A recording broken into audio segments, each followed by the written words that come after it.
Yes, yes. We have persons with physical disabilities. That is one of them. Yeah. You'll see people in wheelchairs, people with one arm off. You'll see people with two arms off, things like that. Okay. Those are persons with physical disabilities.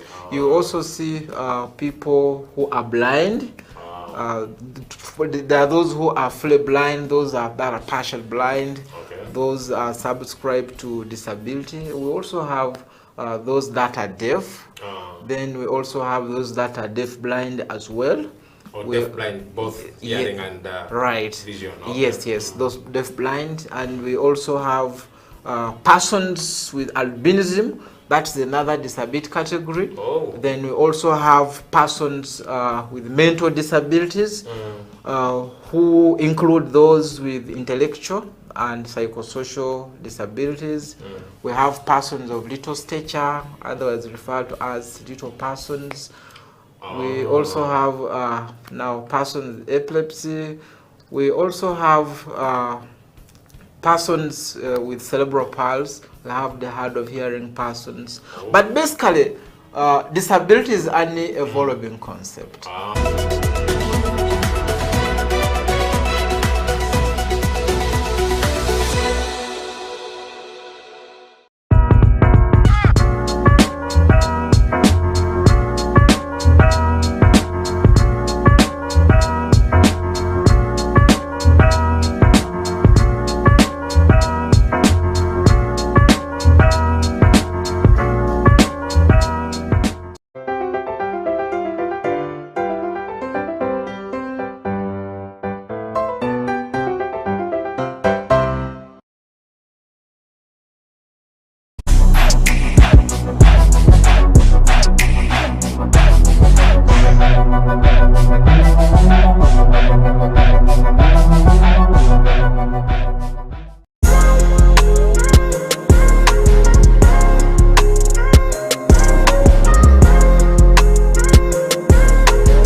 COVID-19 has tested our hope and faith as individuals, families, and the country at large.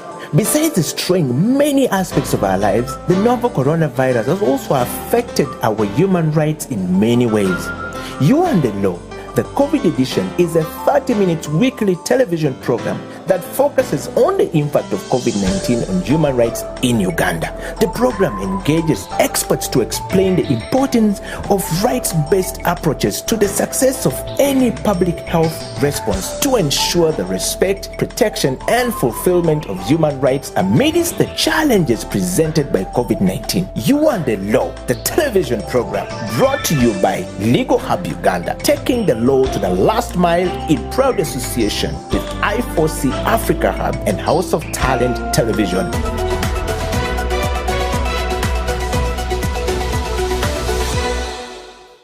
At the time when COVID-19 came, a lot of mitigation, a lot of discussions and what were talked about, were resolved by the COVID-19 task force by then. But we never had a single representative for persons with disabilities. So all those mitigation and preventive measures, they came up with them without due diligence, without due consideration with the disability fraternity in Uganda.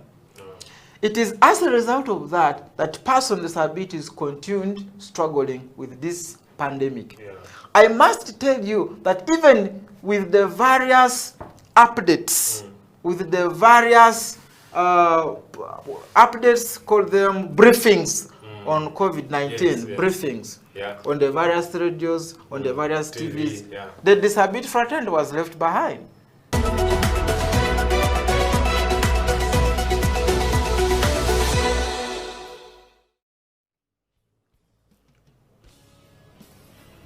Hello viewers, welcome to yet another episode of You and the Law, the COVID edition, here on House of Talent Television. My name is Jonathan Ochom, your host. You and the Law has focused on the issues of the law and how it affects everyday lives. How do you wake up in the morning and ensure that you're on the safe side of the law? This program is here to unpack different aspects of the law and ensure that we, the ordinary citizens of this country, are able to live safely, knowing that we have the law on our side at every given time. Today, we discuss the rights of persons with disabilities in the context of how COVID-19 has affected it. As you know, the COVID edition of You and the Law tackles human rights and how they've been hit by the pandemic. With me in studio today is Mr. David Nangosi, who's a program officer at the National Union of Disabled Persons in Uganda, popularly known as NUDIPU. David, you're welcome to You and the Law. Thank you very much, Mr. Ochom, for hosting me here. How have you been? I'm so privileged. I've been well. The Lord has been in control in spite of circumstances, including COVID-19. Yeah. Right. We're talking about rights of persons with disabilities today. But I know that you are from NUDIPU and you're like one of the foremost organizations working on disability rights in the country. But we could start by just understanding what NUDIPU is, what NUDIPU does, what your mandate is, and then we could carry on from there. Thank you very much. Basically, just to confirm, I'm David Nangosi and I work for that NUDIPU. NUDIPU is a national umbrella organization for persons with disabilities in Uganda. This organization started way back in 1987, before I was born. And its intention was to advocate for the promotion and for the protection of the rights of persons with disabilities here in Uganda. Apparently, our vision is to see to it that there is a just and fair society where persons with disabilities live prosperous and dignified lives. That is our vision. And we work with organizations of persons with disabilities. Those are our full members. They are otherwise referred to as the disabled persons organizations, but now from a rights perspective, they are called organizations of persons with disabilities. We also work with the district unions. These are situated in the different districts of Uganda. Apparently, we work with 112 districts. You still have a bit of catching up to do because the districts are clearly increasing. And I should note that when we talk about persons with disabilities, I think viewers need to appreciate the fact that there are several categories of persons with disabilities. Yes. We have persons with physical disabilities. That is one of them. Yeah. You'll see people in wheelchairs, people with one arm off. You'll see people with two arms off, things like that. Those are persons with physical disabilities. You also see people who are blind. There are those who are fully blind, those that are partial blind, those are subscribed to disability. We also have those that are deaf. Then we also have those that are deaf blind as well. Deaf blind, both hearing and vision. Yes, those deaf blind. And we also have persons with albinism. That's another disability category. Then we also have persons with mental disabilities, who include those with intellectual and psychosocial disabilities. We have persons of little stature, otherwise referred to as little persons. We also have now persons with epilepsy. We also have persons with cerebral palsy. We have the hard of hearing persons. But basically, disability is an evolving concept. So every other time something perhaps new comes. Right. So the ones that I have mentioned are not conclusive. We are most likely going to realize or get more disability types because of the different causes. But this is within the ambit of the Convention on the Rights of Persons with Disabilities, which advises us that disability is an evolving concept. As I talk about these existing disability categories, there are others maybe that I don't know that are emerging. But with the time, we are yet to appreciate them. Important to note, however, is that each of these disability category has its organization here in Uganda. And it is these organizations that are now full members of NUDIPU, that NUDIPU works with from time to time. Yeah.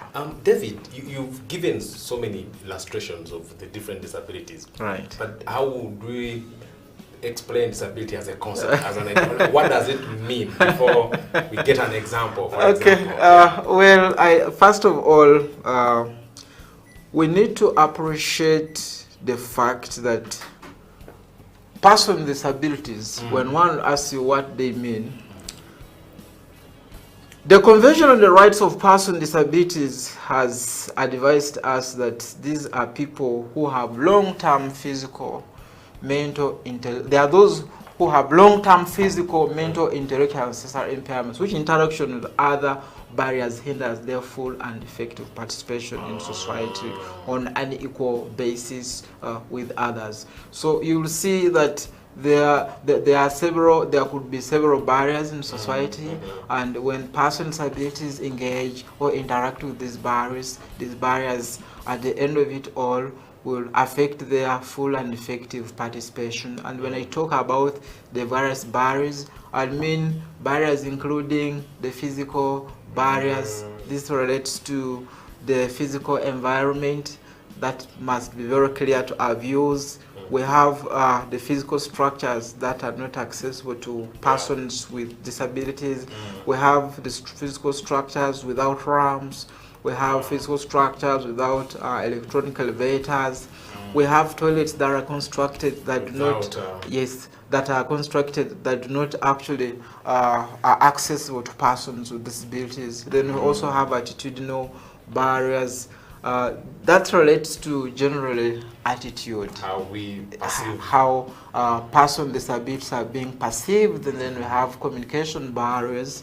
Communication barriers, this mainly affects persons with hearing impairments, who include the deaf, who include the hard of hearing persons. I hope our viewers know they can distinguish between the hard of hearing persons and the deaf.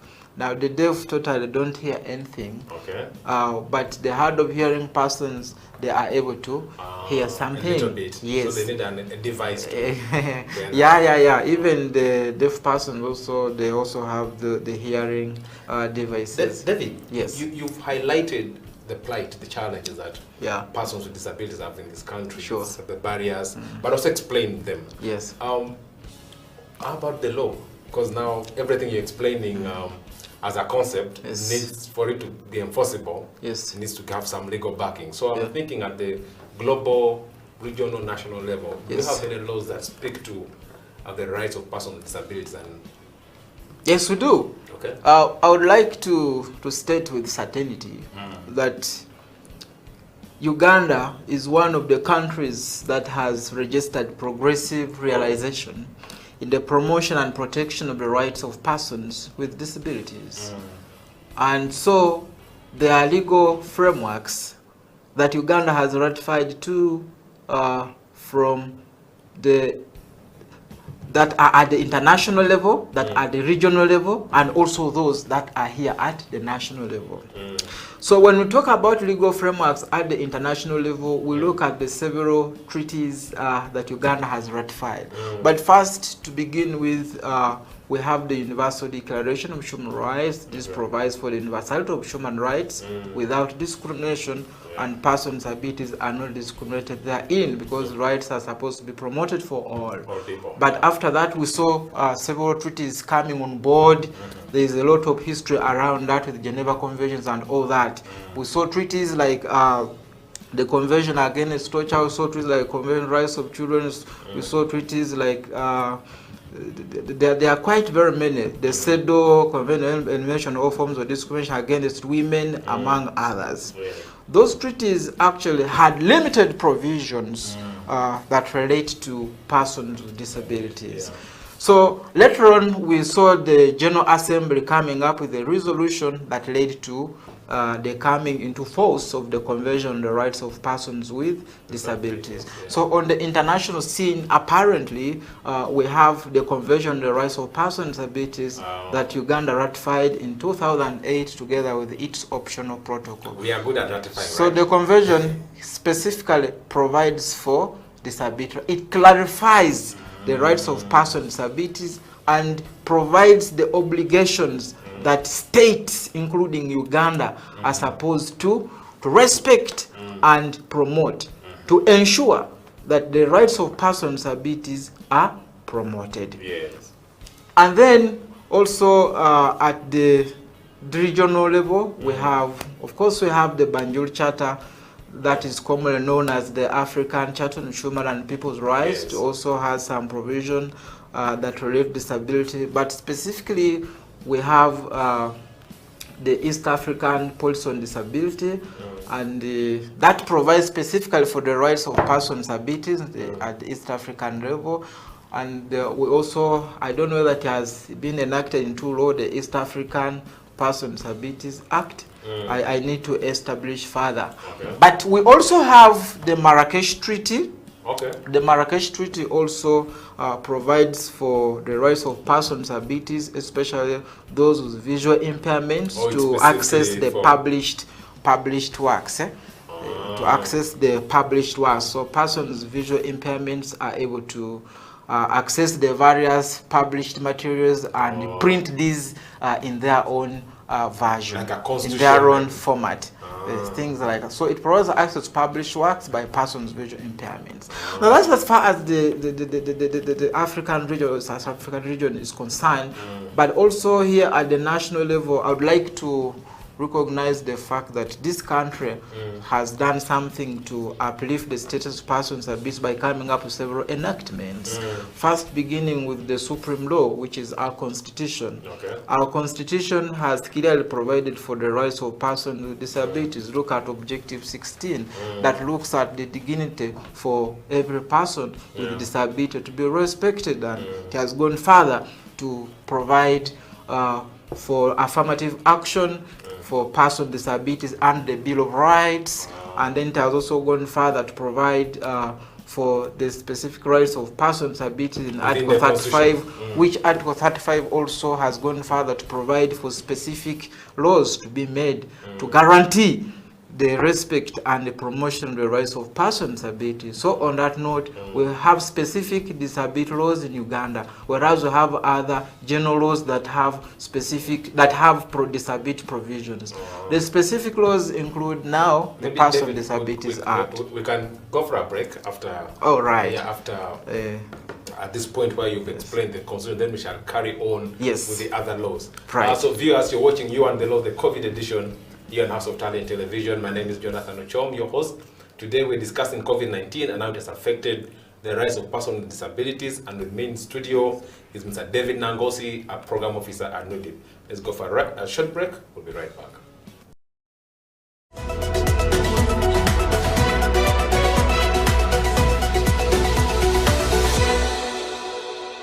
When it comes to the law,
COVID-19 has tested our hope and faith as individuals, families, and the country at large. Besides destroying many aspects of our lives, the novel coronavirus has also affected our human rights in many ways. You and the Law, The COVID edition is a 30-minute weekly television program that focuses on the impact of COVID-19 on human rights in Uganda. The program engages experts to explain the importance of rights-based approaches to the success of any public health response to ensure the respect, protection, and fulfillment of human rights amidst the challenges presented by COVID-19. You and the Law, the television program brought to you by Legal Hub Uganda, taking the law to the last mile in proud association with I4C Africa Hub and House of Talent Television.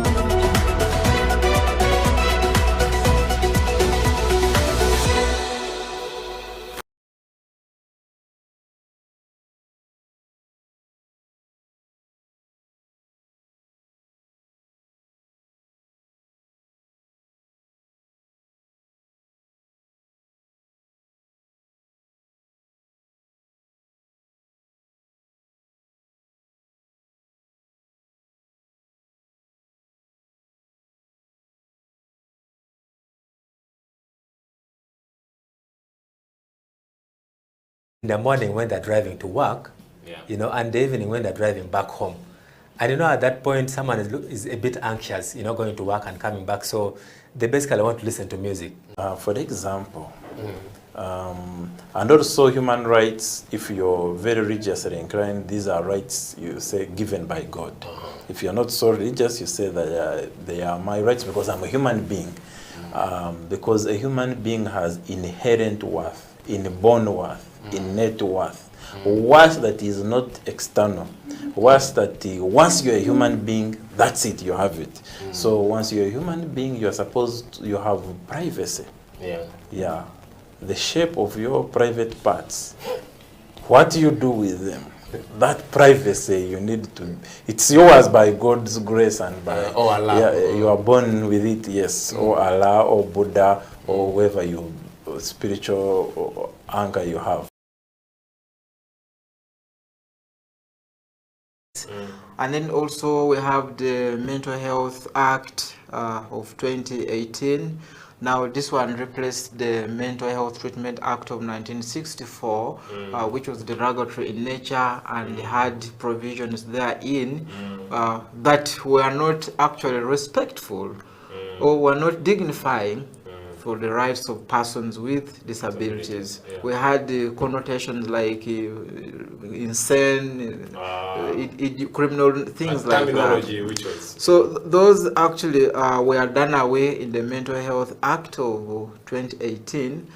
These acts have appreciated the dignity, they have actually appreciated the respect that persons with disabilities deserve, although they have a few also gaps that can be addressed through legal reform. But we also have the Building Control Act, that is of 2013. Basically, this act ensures that all buildings, public buildings, when they are constructed, are supposed to be accessible by all, including persons with disabilities.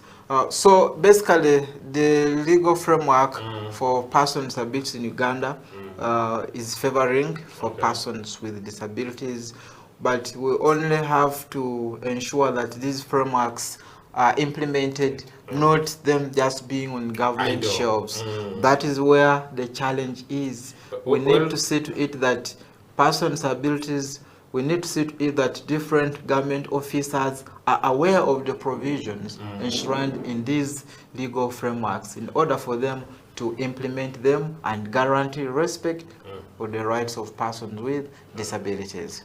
David, you hinted on this at the start about the state obligations to protect rights. Yes. Perhaps we could recap that and then we delve into COVID-19. What are the core obligations that the state of Uganda has? The government of Uganda, and to recollect under Article 4 of the Convention on the Rights of Persons with Disabilities, has specific obligations. And these obligations are supposed to be fulfilled by the government because government is a duty bearer and persons with disabilities are right holders. To begin with, when it comes to the making of the various laws and policies The principle therein is government to continuously and effectively consult persons with disabilities to ensure that their views and perspectives are reflected in the various enactments. That is one of the obligations that this country is supposed to execute in favor of persons with disabilities. The other obligation relates to state reporting. This government is supposed to periodically report on the status, on the progress of the promotion and protection of the rights of persons with disabilities. To account. Exactly. It has to account on what it has done. And as I do speak right now, we have 3 pending reports before the CRPD Committee of Experts that this country is supposed to submit. This country was reviewed in 2016 by the Committee of Experts for the Convention on the Rights of Persons with Disabilities, and concluding observations or recommendations were developed. And now, before 25th of October 2022, Uganda is supposed to submit another report to the CRPD Committee of Experts on how far it has gone in promoting and protecting the rights of persons with disabilities. And we are yet to see what comes out, because there have been several challenges that persons with disabilities have faced in COVID-19, among others. Of course, as NUDIPU, we are also in the process of coming up with a shadow report that really tells how are the rights of persons with disabilities so far. So state reporting is one of the obligations also for that the government of Uganda is supposed to execute. But there are also other obligations, including ensuring that the government of Uganda, through the various institutions, the rights of persons with disabilities are being monitored. The rights of persons with disabilities are being followed. The violations to the rights of persons with disabilities are being monitored and worked on. Institutions like Uganda Human Rights Commission, institutions like the Equal Opportunities Commission, among others. So the government has a lot in as far as executing its obligations towards persons with disabilities. So I know we'll have another chance to discuss this obligations. No problem. But from the context now, David, COVID-19 came and people have argued that we had already vulnerable groups in the country, and COVID sort of just heightened vulnerabilities that already were existing. I know that persons with disabilities are part of the group that's considered marginalized and discriminated against. I'm sure there's a history to this. You know better. So I want to ask. So when COVID-19 came, how did it affect? Specifically, what are those points that you can highlight and say COVID-19 hit persons with disabilities in this area? Because of course all of us were affected as a country. Right. I don't know if there are any... Jonathan, were you affected? Yes, I was. Okay. I was put in one small corner to live and couldn't walk freely. I didn't think my rights were affected. I thought maybe programs here now Talent TV were not going on because of movement and you're restricted. All right, thank you very much, Jonathan, for that. COVID-19 really, as a matter of fact, affected people of all kinds with globally, without discrimination, including here in Uganda. But I must note that it disproportionately affected persons with disabilities due to attitudinal, institutional, and physical barriers. There are quite very many barriers that persons with disabilities face, and some of these I must state that persons with disabilities have some pre-existing conditions. There are some health challenges that are with them that have been pre-existing. Take an example. We have persons with epilepsy. We have persons with mental disabilities, specifically those with psychosocial disabilities. We have children with hydrocephalus. And we also have persons with cerebral palsy. Before COVID-19 came, these had pre-existing health conditions. So that is why I note that COVID-19 affected people of all kinds, but it disproportionately That's the key word. affected persons with disabilities. Yes. And we noticed a lot in this area, and up to now, we still reckon why this pandemic came, because as a result of all this, we have lost some persons with disabilities in this country. That is not good news. No, it's not. I wish to state that several challenges were faced by our persons with disabilities, beginning from accessibility. Yeah. This became a very big challenge. You recollect in 2020 with the first full lockdown, accessibility was a very big challenge. Now, persons with disabilities with health conditions like those I stated were not in position to move from one place to the other. By then, we were getting support from the RDCs, Residence District Commissioners. We were getting support from them to give you permission to move from one place to another. Look at the fact I have a wheelchair. How am I able to move to access the RDC? Yes. That complicates the whole situation, and you cannot send someone to the RDC to get for you a permit. They want to prove. Now look, I am a woman with disability and really I am pregnant. I would like to go to the hospital. Maybe I am in labor pain. I would like to give birth. How do I get that movement permit?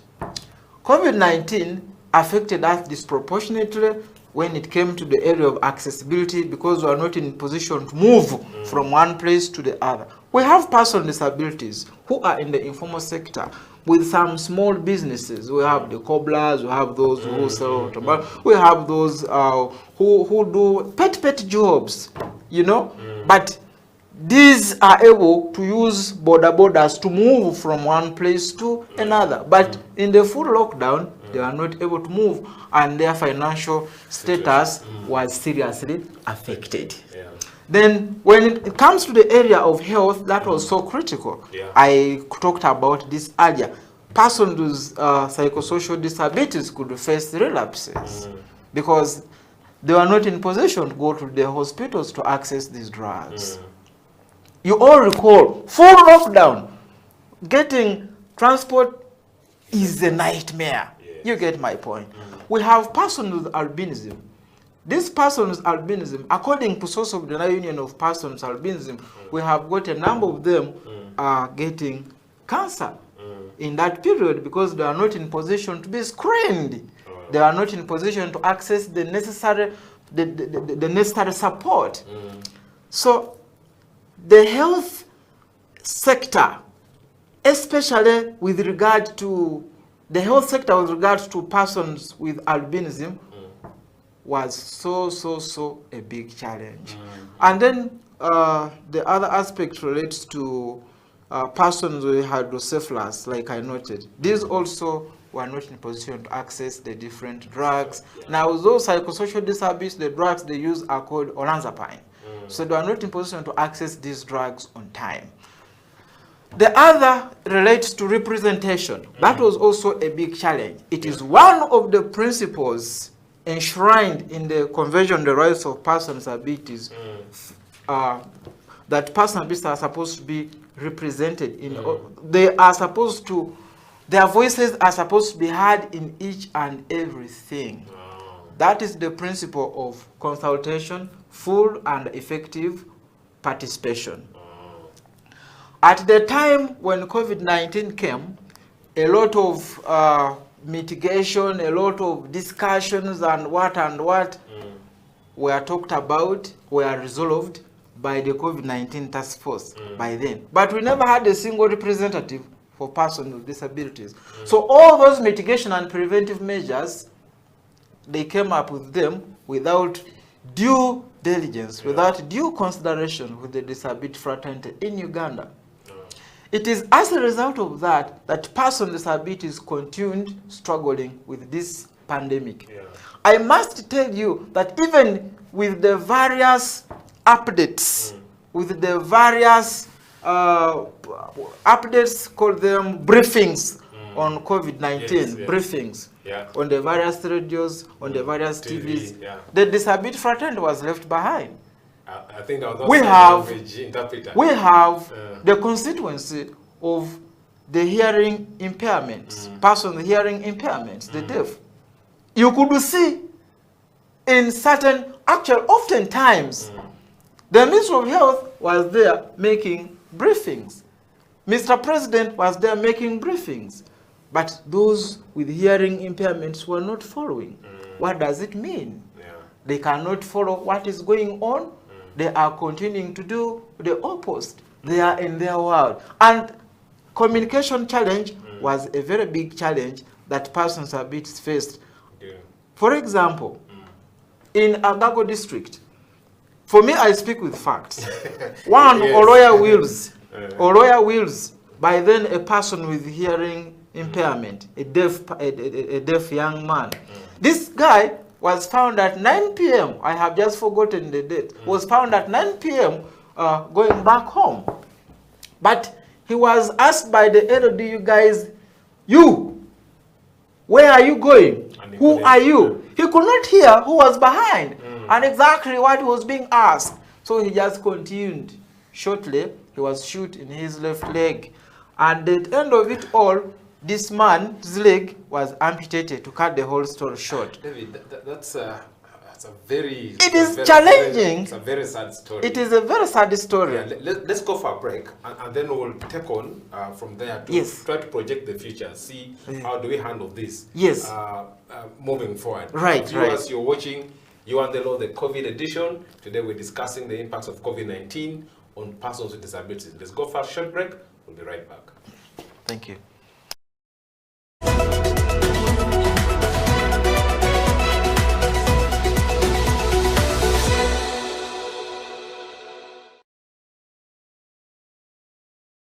COVID-19 came and disorganized our economy, brought our health system to its knees, and along the way, affected our rights significantly. This is You and the Law, the COVID edition, here on House of Talent Television. My name is Jonathan Ochom, your host. When it comes to the law, we basically live the law, you know, on a day-to-day basis, you know. Whether it is in your bedroom, there is a law that governs it. If you're married, for example, even if you're single, there could be something touching on the law, because you might be in your bedroom with an underage girl, or you might be with another person's wife, you know. All the things are the law, you know. If you're a human being, you have rights. Those rights are called human rights. They are examples: the right to health, the right to freedom from torture, that underscores human dignity, freedom from slavery. You're not supposed to be someone's slave. If you look at our penal code, it sets out another marriage laws. It sets out the persons who can marry and those who cannot marry.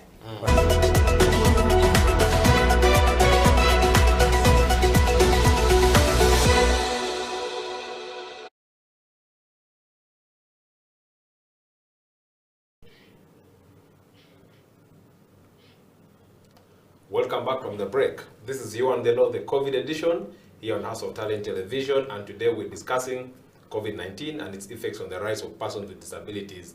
And we are here with Mr. David Nangosi, a program officer from NUDIPU. David, welcome back from the break. Thank you very much. Yeah. So we went for a break, and you're talking about highlighting some of the cases that you've received across the country, or that happened, injustices that were occasioned on people with disabilities, and in the cause of enforcing, COVID-19 guidelines.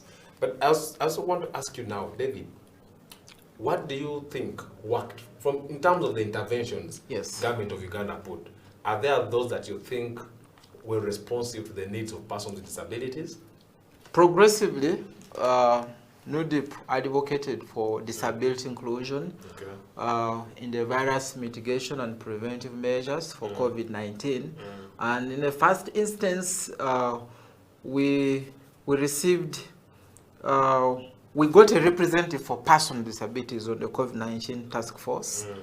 After all the many challenges I narrated that persons with disabilities went through, so she's called Honorable Safia Juko, a former member of parliament for persons with disabilities, now the chairperson Equal Opportunities Commission.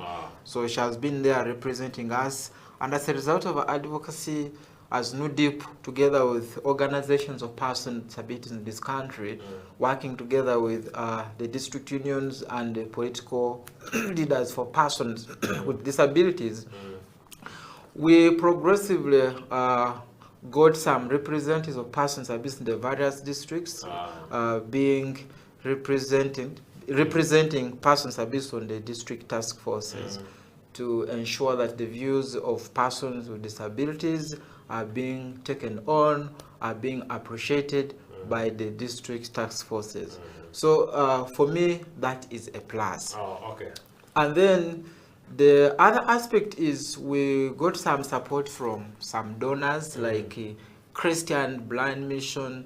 We got support from other donors. Some of them I have forgotten, and this support was mainly to reach out to persons a bit who were disproportionately affected by COVID-19, especially those in the informal sector. But that is as NUDIPU, your interventions? Well, as NUDIPU, yes. Okay. As NUDIPU, but of course working together with government, because in the era of COVID-19 or full lockdown, there was no way NUDIPU can move from one place to another. So we distributed some foodstuffs to the vulnerable, the most vulnerable persons with disabilities around Kampala, here in Wakso, in Kasese. We also did something, and the situation in Kasese was tense shortly. Actually, it was in COVID-19. We had the floods that disorganized the whole situation. So we reached out to those persons with disabilities and we supported them. But also, we were in position to make some transparent face masks to persons with disabilities through our members, like National Association of Deaf Blind Union. You see, when we put on these ordinary face masks, it is very difficult for deaf persons to exactly follow your communication, because they lip read. So NUDIPU made this transparent face mask like that when I am speaking like this and I've put on my face mask, they are able to lip read and know so far what I am communicating, among others. Okay. Yeah.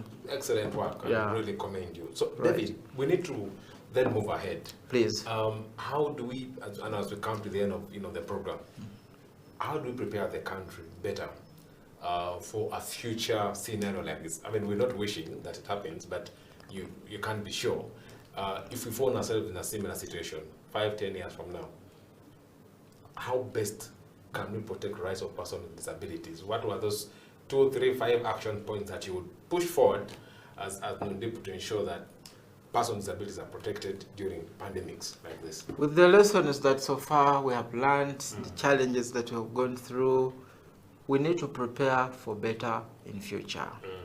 And government, being at the center of it all, needs to come up with a disability inclusive response plan that shall actually respond to the various needs, of persons with disabilities. And this plan, the government should come up with it in consultation with organizations, with persons with disabilities. That is a very critical point. Because in most of the undertakings that government came up with, persons with disabilities actually were left behind. Persons with disabilities were not consulted. So there is need to come up with that disability inclusive response plan that responds in future to the needs, to the desires, to the interests of persons with disabilities. And there are very many. In the area of communication, there must be a plan that responds to the communications, to the inclusive communication.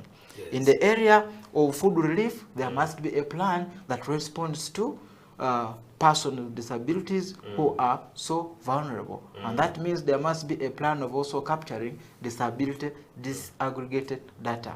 In the area of security, there is need also to come up with a plan that responds to that, ensuring that in the future, we need to ensure that security briefings across are inclusive of persons with disabilities. Government needs to come up with a plan to ensure that all the communications that are made in the various televisions are disability inclusive. And mark you, we have the Uganda Communications Act that talks of inclusion. So we need to see to it that this act is implemented. So on the whole, I am looking at a disability inclusive response plan that responds to the needs and the desires of persons with disabilities. We shall work collaboratively with government to see to it that government is in good shape to respond to the issues, to respond to the needs of persons with disabilities when pandemics like COVID-19 happen. For me, that is what I could think of. Disability inclusive response plan. That government must come up with in consultation with organizations of persons with disabilities under the leadership of NUDIPU. Yes. That is very Very critical. important. Yeah. So David, you've clearly stated the role of the government, but sometimes we also have, as citizens, we have rights to, obligations to respect the rights of persons with disabilities. And I'm curious to know, what can we also, ordinary people in Uganda, do to ensure that, these rights are upheld? Thank you very much. I am a believer, and the Bible says, love your neighbor as you love yourself. Yes. As the citizens of this country, we need to love persons with disabilities. Okay. We need to help them in the different undertakings. Yes. There are very many violations actually that occurred in COVID-19. I didn't talk about this because of time. In Nwoya, for example, at around 3 a.m. on a date I cannot recall now, the LOC3 chairperson for Nwoya district in a certain sub-county raped a girl with disability who also had nodding syndrome. But we were able to establish this from the community. So the obligations we have as citizens the obligation, fall. the responsibility that we have as citizens is to report the human rights violations of persons with disabilities as and when these violations happen. And also to respect their rights. Okay. With that, we come to the end of today's edition of You and the Law. David has made a very strong case. We need to respect the rights of persons with disabilities. And as government, our core mandate is to ensure that the different laws we have signed up to as a country are enforced in the country, because if the laws remain just on the shelves and we're not implementing them, then we're not making any progress. We've come to the end of today's show. Next time, we'll discuss yet another right which has been affected by the virus. But for now, it's a bye from us. See you next time.